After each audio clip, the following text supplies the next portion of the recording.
नमस्कार मंडळी, तुम्ही पाहत आहात मराठी मैफिल। आज आपण बोलणार आहोत एका अशा मराठी चित्रपटाबद्दल जो फक्त सिनेमा नाही तर मराठी चित्रपट सृष्टीसाठी एक ऐतिहासिक क्षण ठरला आहे। या चित्रपटाचं नाव आहे दशावतार।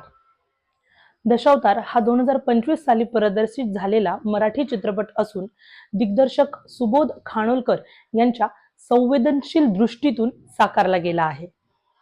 हा चित्रपट महाराष्ट्रातील कोकण भागात प्रचलित असलेल्या दशावतारी लोकनाट्य कलेवर आधारित आहे आणि त्या कलेत आयुष्य घालवलेला एक कलाकार ज्याचा प्रवास या कथेतून आपल्या समोर उलगडतो। मुख्य भूमिकेमध्ये दिसतात दिलीप प्रभावळकर सर। बाबुली मेस्त्री नावाचा रोल त्यांनी इथे निभावला आहे। त्यानंतर प्रियदर्शनी इंदलकर, सिद्धार्थ मेनन, महेश मांजरेकर, भरत जाधव आणि इतरही मान्यवर कलाकार या सिनेमामध्ये आपल्याला बघायला मिळतात। कथेतील बाबुली मेस्त्री हा एक वृद्ध लोककलावंत आहे जो दशावतार ही पारंपरिक कला जीवापाड जपत आलेला असतो। वय वाढत चालला आहे, दृष्टी हळूहळू कमजोर होत चालली आहे, आयुष्यात चिंता आहेत, संघर्ष आहेत आणि अनेक असे प्रश्न वाढत चाललेले आहेत, पण तरीही त्यांची कला, त्याची ओळख आणि त्याचा आत्मसन्मान अजूनही तितकाच ठाम आहे। एक वृद्ध लोककलावंत जो दशावतार ही परंपरा कला जपतोय आणि त्या बदलत्या काळामध्ये स्वतःचं अस्तित्व शोधतोय। दशावतार हा फक्त एक मायथॉलॉजिकल किंवा पारंपरिक कथानक नसून हा चित्रपट आहे मनुष्य आणि त्याच्या सांस्कृतिक वारशामधील संबंध। बाबुली मेस्त्रीच्या आयुष्यात आरोग्य, नाती, आर्थिक अडचणी आणि बदलत्या जगाशी जुळवून घेण्याचा जो संघर्ष आहे तो सगळा आपल्याला या चित्रपटात बघायला मिळतो।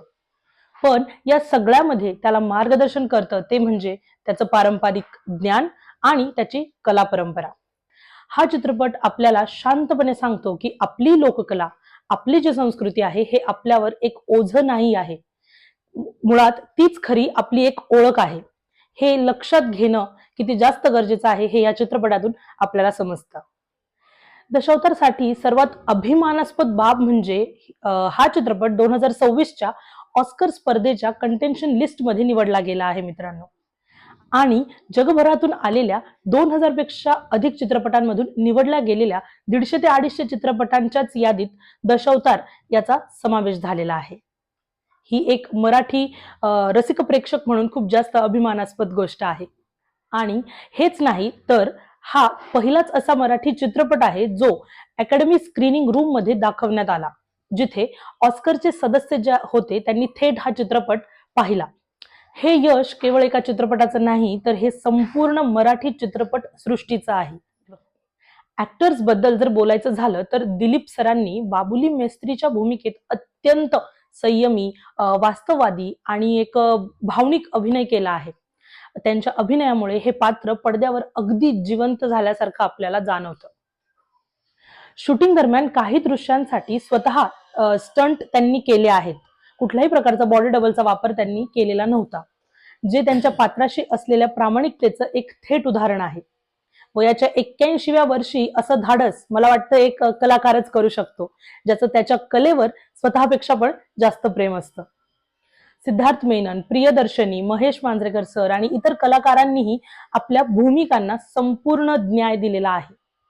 दशावतारने फक्त आंतरराष्ट्रीय स्तरावरच नाही तर महाराष्ट्रातही प्रेक्षकांचं मन पूर्णपणे जिंकलेलं आहे।